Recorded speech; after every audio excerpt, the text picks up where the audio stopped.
because they talk about Elrond's father going there in sad, like with like a sadness to it. But shouldn't it be happy he's in Valinor? So it's confusing both to Tolkien. Like, I've seen people who are renowned experts on this on YouTube, in books. They don't even really know what is going on with Valinor. But then this show, it seems like it's clear it's sad. So it's just very confusing. But also, there's something that is still kind of confusing about the scene, and that is the elves could just leave. But Gil-galad is like, we don't want to leave because then the orcs will take over the world. And I don't remember elves being that invested. I mean, obviously in this is a different world, but like the elves I'm always used to knowing, like, they don't care about other races that much, other than a few of them. So it's interesting if that is their true motivation for staying. It is interesting. It's a nice change for elves, I guess, to try to help. But then why did Gil-galad pull back all of his soldiers? So, like, I'm just still not clear with the elf plan, right? Like, it's just very confusing to me what his overall goal is. If it is to stop the forces of evil, why did he remove all of his soldiers from Watchtower so he can't even find it? When, like, if they get Mithril and then the elves can stay, where are they going to go? Galadriel was going north. They don't really know what's going on in the Southlands except for their entire watch party in that watchtower down there never reported in. So now they kind of know where to go. But, like, that's just luck. Like, without that watch party being captured by orcs, they would have no idea where to go. Yeah, the orcs should have just let them go. They would Yeah, have gone back. and like, you even said that in the moment where you're like, yeah, once these elves leave, these orcs have free reign. But now that these orcs have captured these elves, like, they're gonna miss an entire company of elves, and they're gonna know something's up with either the humans down there or something more sinister. So, yeah, just a very lucky plan for Gil-galad, and that's why I think people are frustrated with that character.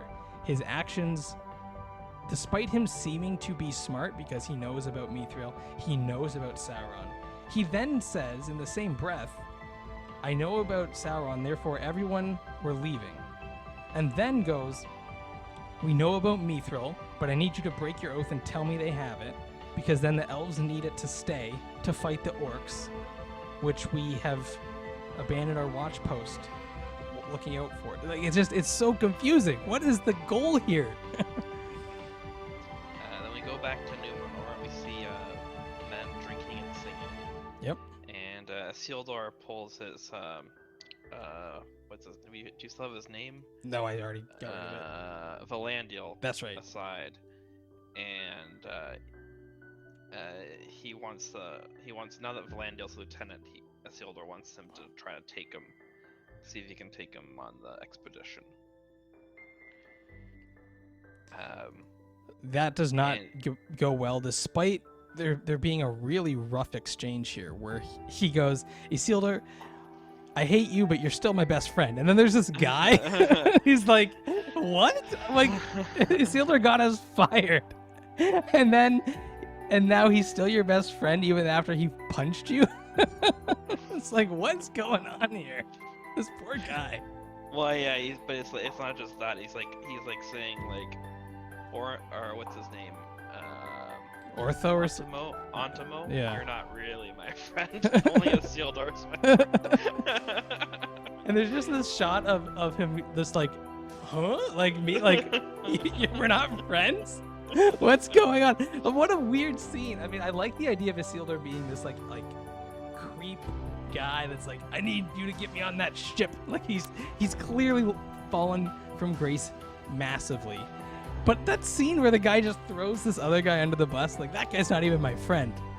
You're my friend, and that is why I am not going to help you, because you're a danger to everyone. I'm like, wow, that's your friend?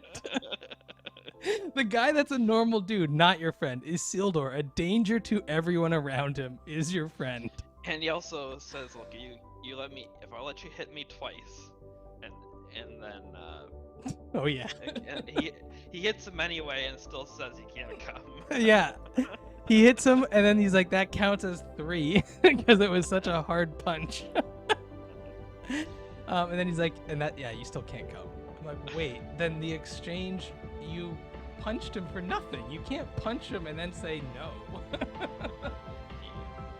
And we find out Varric, this horse that Isildur is fond of, is going to war too. Yes. And that makes Isildur sad that Varric's not with him anymore. Yes. And then we get one of the strangest scenes for me.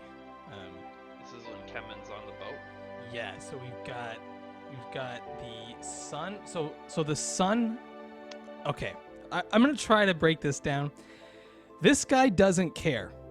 He is the son of what's his name? Pharazôn, and he does not care. But he knows his father, who hates the elves, but still wants this to proceed because he wants a good trading partner with the humans of the Southlands. He doesn't care about any of that. He is just trying to impress a girl. And so Yeah. he's going to sabotage this trip. He's then going to go to his hopeful girlfriend and be like, look, I got my father to sabotage that ship.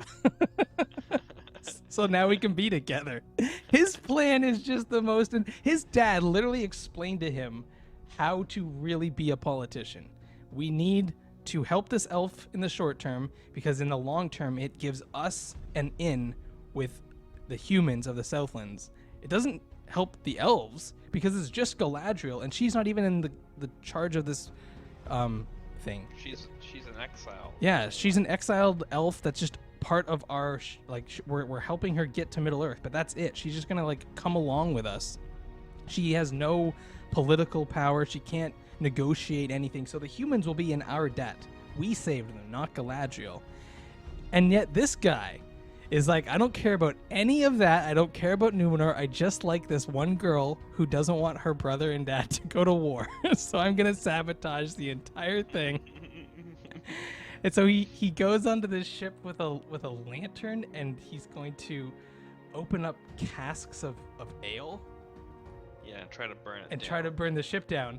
Meanwhile, Isildur He catches Isildur stowing away. Isildur, the complete opposite of Aragorn, has stowed away on this ship like a common street thief, and he's just hanging out in the deck of the hull of the ship. And I'm just like, what is going on here? This is Isildur. Like that guy there is the ancestor to Aragorn, one of the most beloved heroes of all fantasy. It blows my mind. Like, does it skip a couple? Like, it goes, his dad is awesome. Like, Elendil is awesome. I love Elendil. Every other generation. And then Isildur is a pain in the butt, awful guy. Like, he just, like, what was his plan when he got to Middle Earth? Just be like, oh, hi, Dad, I'm here. Like, what the heck? What are you doing here? I'm trying to impress your sister. That's right. He doesn't even know the goal of this. But then so Isildur then tries to stop this guy from burning the ship down. He sucks at it. They end up burning the ship down anyway. Yeah. And then as he escaped, Kemen like bonks his head or something, and Isildur ends up having to rescue him. That's right. Yeah. So he like gets incapacitated, but Isildur gets him off the ship and into the water, and swims him back to shore. Luckily, the ship was actually close in harbor and not docked way out, anchored way out beyond the bay. Otherwise, they might have been in trouble.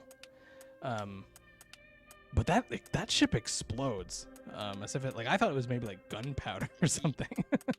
And it took out a second ship as well. Yeah. So 2 ships went. Yeah. Yeah, I feel like Elendil probably could have had stronger questioning of what were they both doing out there. Yeah, so you're telling me that this random politician's son was out on a fishing boat or something, or he was and what were you doing there, Isildur? And how did Isildur, why were you there? And then why did the ship explode? Oh, so you guys don't know, but you think the ship exploded because a lantern must have fallen in the hull of the ship and lit the ale on fire. And you guys just happened to be rowing by as it exploded. And you just happened to be able to rescue him. What were you doing on a fishing boat? With this random politician. At the middle of the night. It doesn't make any sense. No, and his dad even has like this look like, I don't believe any of this. And then it doesn't matter. He's just like, okay, that's good enough for me. I'm gonna let two goofs who blew up two ships. One of them's coming with me. You can both come. Anyway, there's a debate whether to delay the voyage with the ship blowing up. Yeah. And the thought is that this was kind of a terrorist act. Yes, which it kind of was, but not for the reasons they think, because it does have the fingerprints of a group that hates elves. Or a group that is isolationist in general and doesn't want to go to war, which is what Elendil's daughter is doing. But it was really just some kid wanting to get with Elendil's daughter. Like that's so they don't really know what's going on, but they get the gist of it. Then we end up back in London, and we find out Celebrimbor knew all about Gil-galad's plan as well. Yeah. And so basically, Elrond has been lied to by everyone. Yeah. And then Celebrimbor explains that they want the Doors of Mithril to save the light of the Valar, something like that. Yeah. Celebrimbor knows how to. If I have enough Mithril, I can save us all. Yeah, which is the purpose of the forges, is what I've gathered from this. And then we go back to Numenor. No, wait, just real quick before we jump, do you count this as him breaking his oath? Because now I don't know, because he showed. Yes. He showed. See, I wasn't sure. Did Celebrimbor find it and take it? Well, basically he was like, we need the Mithril to save the elves, and then Elrond has it in his hand and he kind of shows it to him. Yeah, that would strike me as breaking the oath. Yeah. Yeah, but I guess you could say, is it breaking the oath when they already know? Because Celebrimbor is like, we've already done experiments on the Mithril that we do have, so they already have some, and you can't diminish its light, and he kind of goes on to into its properties. So to me, I'm like, well, is it really I do kind of think it is breaking the oath at the end of the day, but if they already have some, they already know the dwarves have it. Unless Elrond can spin this. I didn't get this from Durin. I just found this. Yeah, I found this on my walk home. It was, it's a few days walk from here to there. Yeah, no, that did strike me as what? Yeah. Why do you have that out in front of him? Yeah, that's clearly the breaking of the oath. But again, maybe the rationale is all the elves already know about Mithril. Me saying yes, the doors have it. Is that really breaking the oath? I think it kind of is, especially from the previous scene. Elrond's like, I will not break this oath for anything, not even to save the elves, and then he just takes it out. Yeah. And then we get a nice scene that, we've had these before, but they haven't gone down as well. They haven't really felt as good as this one between Halbrand and Galadriel. So I think this one goes a lot better. It has a lot more punch to it, where Galadriel is essentially saying, I need you to join me on this mission, because it's you being the future leader of the southern people. That's the only reason Numenor's agreeing to this, which makes sense, because Numenor wants to know what's going to happen. Numenor doesn't want to stay, so Numenor's going to go defeat some orcs and then leave. They want to install Halbrand as their puppet leader. Well, but I don't think they're all thinking puppet. Some might be thinking puppet, but I think others are just we need to make sure that the region isn't, we don't create a power vacuum of which town then becomes the ruling town. Like, we need people to rally behind this guy to make a true kingdom, or at least like a somewhat peaceful area of Middle Earth where it's not in constant war.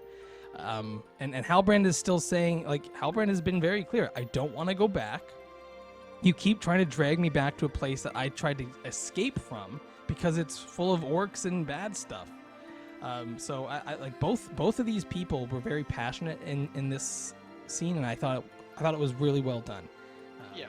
It kind of reminded me of the Aragorn and Theoden scene when Theoden's like, last I checked, Theoden, not Aragorn, was King of Rohan.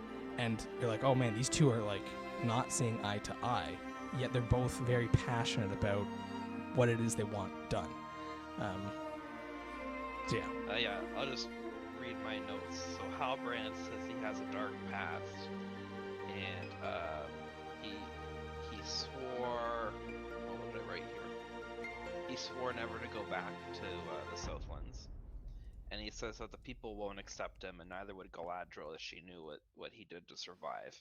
And it made me think of the raft thing. We already seen what you do to survive. Yeah, we've already seen you just, like, in the face of danger, kick the weak ones off your raft and let the big monster eat them. We already know what you do to survive. And then Galadriel brings up you have to touch the light in order to see the darkness, or however Yes, that that's goes. right. Or you have to touch. Yeah, you have to touch the darkness. Harkening back to her boat thing. And they're mixing, as this discussion's going, they mix in a shot of Waldrig and the villagers surrendering to Adar. Yes. Yeah. But we'll come back to those guys. And then we have the line from the trailer, "Why do you keep fighting?" And then Galadriel says, "Because I cannot stop." Yeah. And Galadriel keeps pushing Halbrand to come to Middle Earth, and then it kind of ends there. Now I will say that like Halbrand also has kind of the hints of, well, I guess it's more than a hint, but like they're trying to lay the groundwork for him to be a pseudo Aragorn, right? Like, he's troubled by his own ancestry and what they did when they sided with the evil on the evil side of Morgoth. So he's worried about his own inklings potentially towards the same choices. Well, it's exactly. Yeah, didn't that Arwen said that to Aragorn? That's right. You're a Isildur's heir. You're Isildur's heir. You're not Isildur himself. Exactly, and we have that exact same thing here.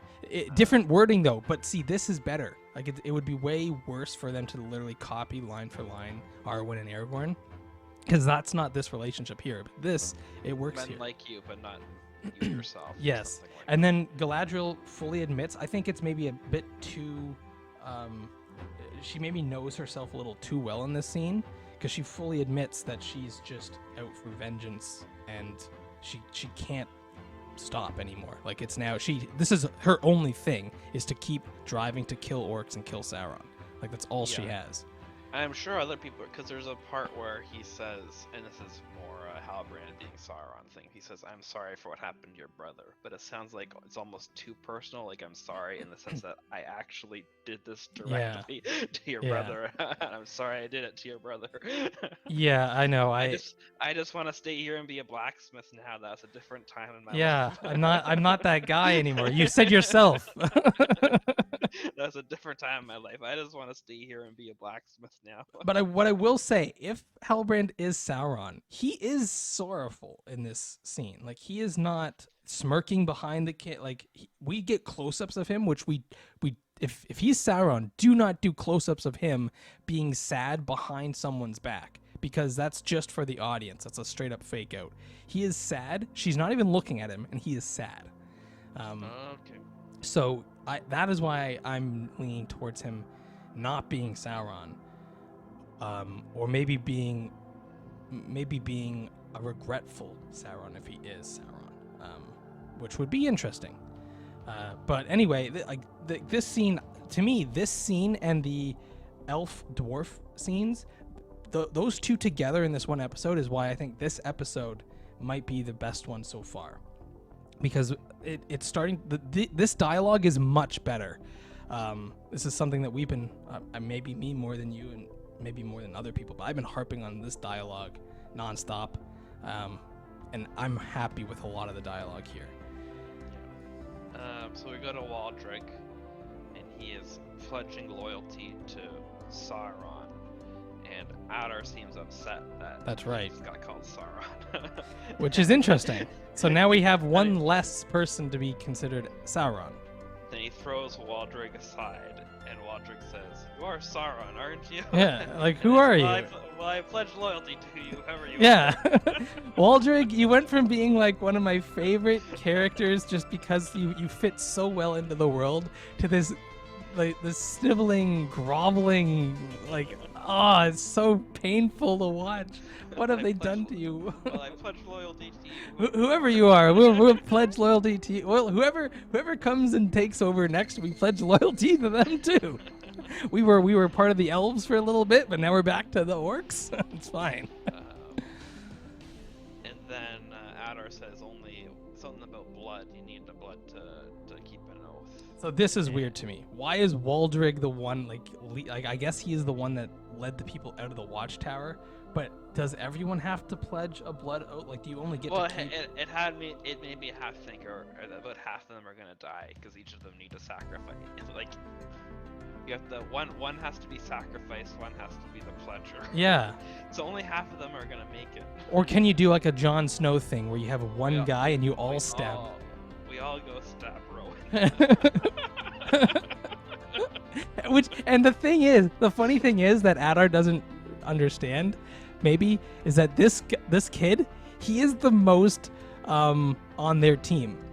Like, the other ones will literally go with whoever, but this Rowan guy, he's the one that like stood up to the elves and was like we're gonna get back to the way it was before we had these elves here. Like, he was actually the only one standing up and yelling at elves. And he's the one that they pick out and like, you gotta kill this guy if you want to join it. Like, he's the only one you really need on your team, because all the other people will go to whomever comes next. They don't care. And then we see Waldrick step forward to kill him, but we don't see it happen. We do not see it happen. And I guess we don't know if it happened or not. So one thing that I've heard some people say is that Waldrick, in like a last character turn for this guy, didn't join, and then the orcs killed all the people, because we don't see any people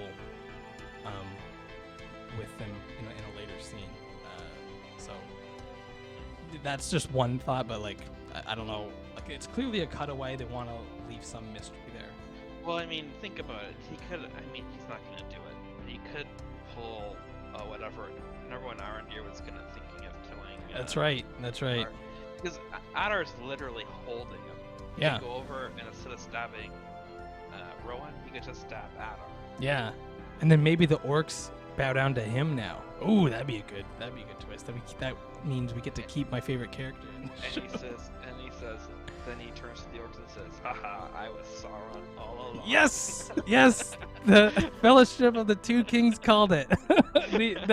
the random tavern guy was Sauron. Oh man, if I'm right, I'm gonna just have a whole video about how I called it. But now we get a nice scene here with Theo.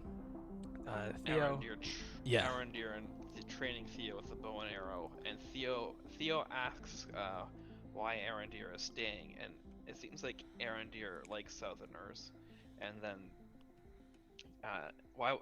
Theo's like, why would you stay? You know we're trash. Yeah. Half of us left, and then Arondir is like, well, half of you stayed.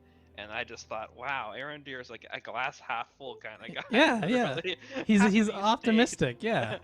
He's like, I expected, like, if you guys are really trash, all of you would have left, but half of you stayed, so you're only half trash, and I can get with that. I'm a glass half full type of guy. Plus, I'm dating your mom. You're my son. Oh my god! If Theo is an elf, oh, what a twist! If Theo's half elf, that could be a thing. I don't know. Yeah, you heard it here first, folks. Theo, the half elven. um, then there's like this weird reveal where we see Theo's sword hilt thing, and then we also see this old sculpture of it. Right. Which right. we like. It's not a reveal to the audience because we know that this sword is what the orcs are looking for.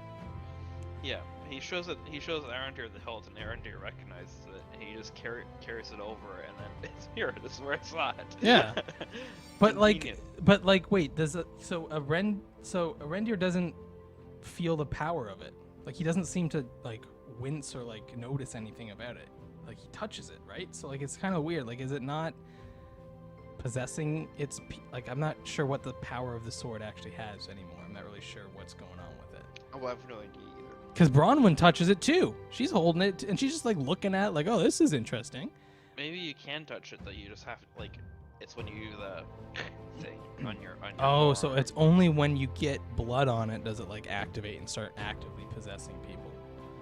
Yeah. Okay. But it's not just activating. It's like he's physically stabbing himself with the hilt. But well, do you have to do that? Can you just pour some like? What if you just like had some blood and like you put it on the blade? Then it's not your blood. I don't know, but there's something kind of like a. There is like yeah, there's a weird bottom part of this thing that stabs into your wrist or something. It's just Yeah, I don't you do like it on that. purpose. Yeah, like that's not cool. I don't like that type of sword. No wrist swords for me. And Arondir says it's a key to controlling the Southerners. Yeah. And now Bronwyn wants to surrender. Yeah, Bronwyn's like, we do have one choice. We can give it to the orcs and surrender, like the other guy said. And I'm like, wait a minute, you literally told these people not to. Why? Why are you switching now? I don't understand. It doesn't make sense. Poor Arendir, he's got these townsfolk are just ridiculous. And then he explains that, like, no, you really have to die trying to protect it, because if someone else gets it, it's way more than your lives. It's like perhaps this is like the destruction of Middle Earth if the orcs get a hold of this hilt. And then Bronwyn's like, I wish the sword had never come to me. And then he goes, so do all who live to see such times. No, although, would I hate that if I were there? Yes, I probably would. That's a terrible place for that. Because these two characters don't deserve that There's dialogue. no way. Arondir would never say that too. He's No. too stoic to be that motivational. He'll just be like, well, suck it up. Yeah, you're right. I wish the sword never came to me. Well, suck it up. Well, suck it up, it did, and now you've got to deal with it. Yeah, so we see the orcs marching. that's right. So the orcs are now heading towards the tower, so it might even be too late. I thought the ultimatum was you had like a day, right? So it's already too late. You can't try it now. So yeah. Then we get back to Elrond and Durin the Fourth, and we find out Durin made up that story about the table. LOL, I wrote. yeah. I'm okay with this. The dwarves do have a sense of humor to them. I think it was kind of weird though, because I do think that this table wouldn't just be a random piece of stone. Like, I don't know, maybe I'm thinking too hard about it, but I would think that elves would be using something that is ancient and meaningful in some way. Like they tend to do that. So the fact that this is just and by the stone. way, like the trip from Khazad-dûm to London, it's massive. We're doing It's the long. geography again. Yeah, these guys are carrying this rock for like a week straight, and they're just like three of them in a line. It's massive. It's not a short trip. No, it's 2 minutes down. Elrond literally walks there and back all the time. No, but this isn't even. What's the name of the Celebrimber's Forge is like. It's relatively Costa Moria, but Linden's like the other side of the map. It's not close. Well, the elves are fine walking because they have a long life and they're no rush. I agree. I'll just say this. I will agree that these scenes are actually what George R. R. Martin hated about the original Game of Thrones show whenever they had scenes like this, because knowing the geography, it makes this scene ridiculous, even if it's a good scene, right? So even if this scene is really impactful, it's hard to not think about the geography of it. Like, what are those goofs think doing? about it. They like the there's like a whole book dedicated getting from Rivendell to Moria, and now they're going from Linden, which is even further, and they're just doing it in the week between episodes. Yeah. I always thought it was just a few minutes down the road. Elrond literally walks there by himself all the time now. He just keeps going back and forth. Because literally, we'll see a scene. I mean, we talked about this in the previous episode, but we'll see a scene where Elrond is with the dwarves, then he's with Celebrimbor, then he's with Gil-galad, then he's back with the like he's all over the place.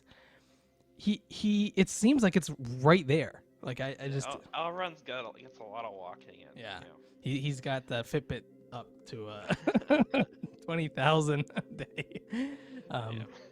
So yeah, we've got the joke about the table not being anything special, and then we get.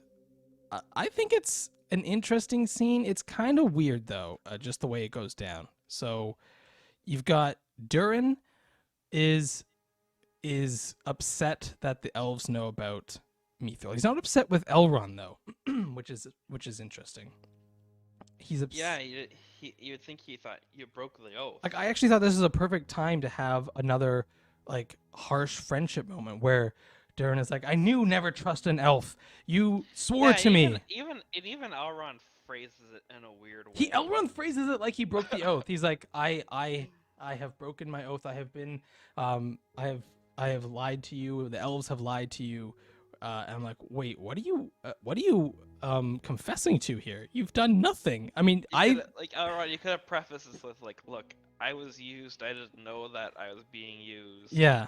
But this was what. Like, happened. so the way I would do it is I would literally go to my friend Durin the Fourth and say, my king lied to me. Celebrimbor lied to me. They know about Mithril. That's how I would phrase it. Now the dwarf can still get mad at you. Like, I would still think it's rational for Durin the Fourth to say, "I knew never trust an elf. You betrayed me." But Elrond phrases like, "I was in on this the whole time." Yeah, he's like the elves. Yeah, he's like, "I have lied to you. I have dishonored your trust in me, although not to my knowledge," or something weird like that. I'm like, "What are you saying, Elrond?" And then the dwarf even says. Durin's like, just give it to me plain English, please. Stop with this flowery language. And I'm like, thank you, me too. Well, okay, so I didn't catch it when I was watching it, and maybe it's really obvious, but Nerdrotic was making fun of the language Durin uses. Oh yeah, he says, give me the meat. Give me the meat raw. Yeah. And so and then I obviously added in and wriggling in, but that's not this one. It's got some sexual undertones. That's sure. What they were getting at. Yeah. It's a weird phrase, and this is one of those phrases that could have been world building, but it's not, because it makes you think, why did he say that? Do dwarves eat raw meat? I've never heard of that. Maybe they do. But anyway. Yeah, it's weird phrasing from both people or both characters here.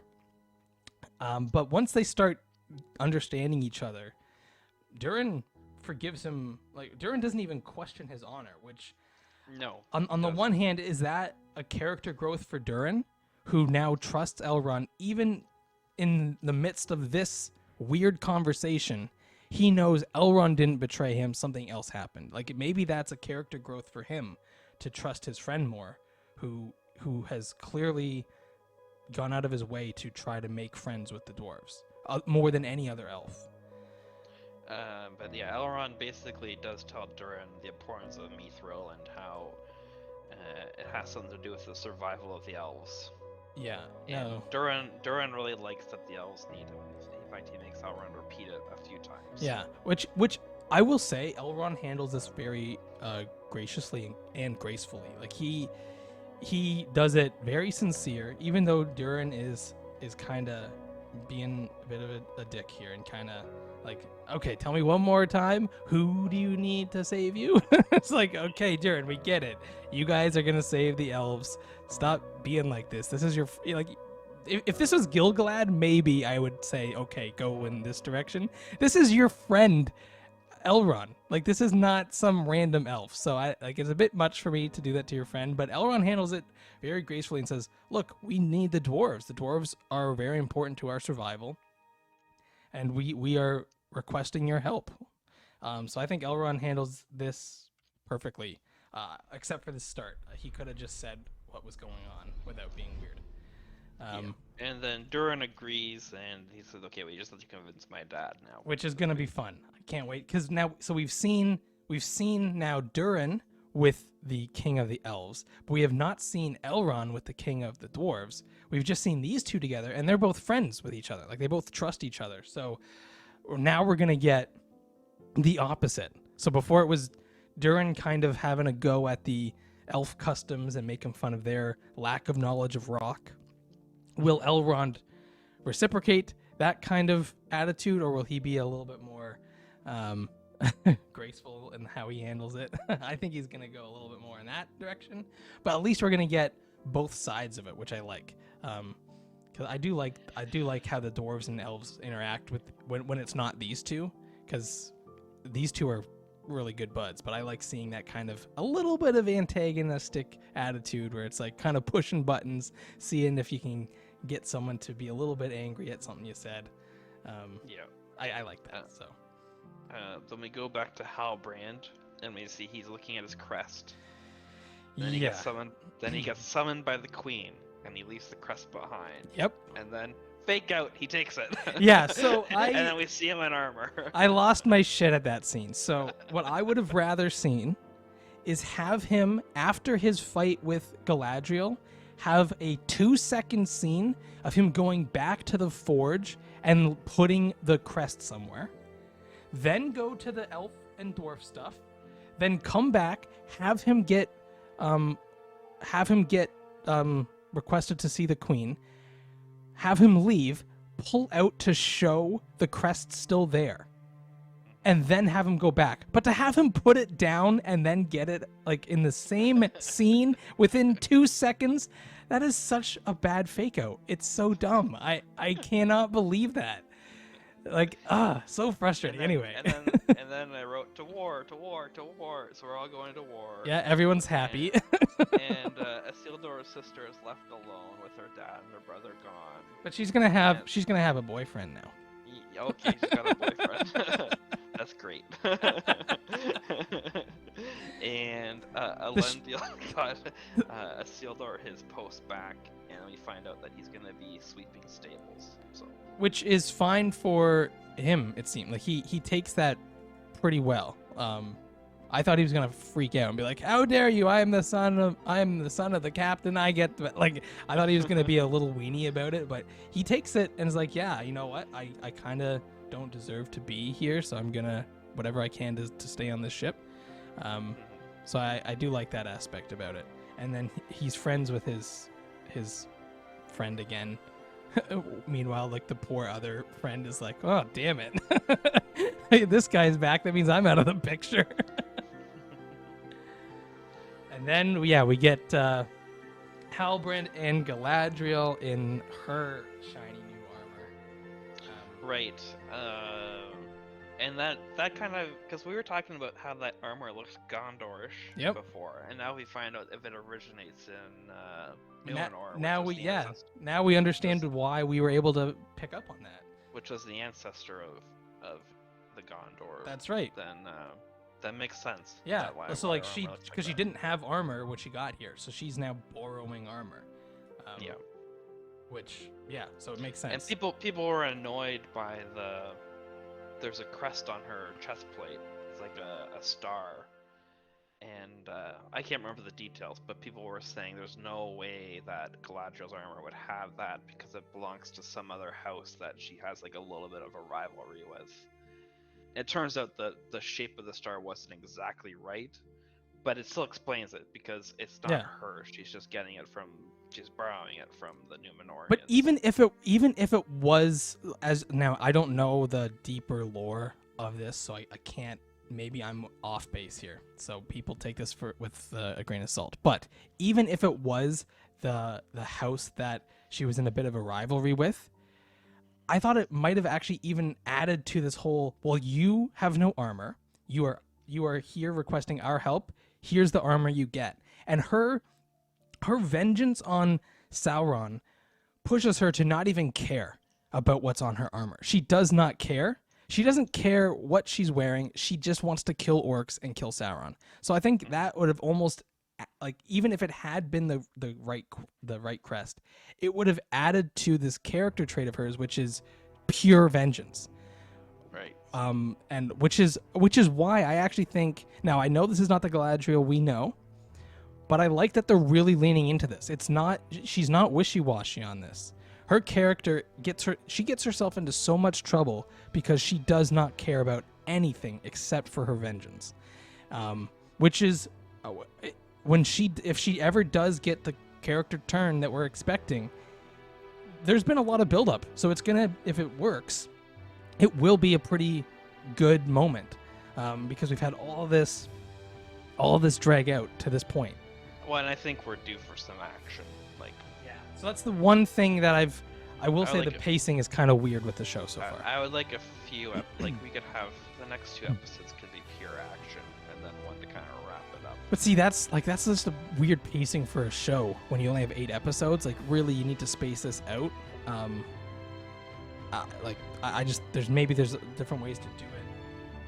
But anyway, yeah, we are due for some real action. We've had a little bit of it in some episodes. This episode we had a fight. Let's see that multi-billion-dollar budget. That's right. Let's flex some awesome battles. Yeah, because if there's one thing you can flex on Game of Thrones, I know we're gonna have a lot of people in Game of Thrones fans in here. It's that you can outspend them. So show it in the battle, because the Game of Thrones battles have been kind of lackluster for me. So you can really show why Lord of the Rings is still on top when it comes to fantasy battles.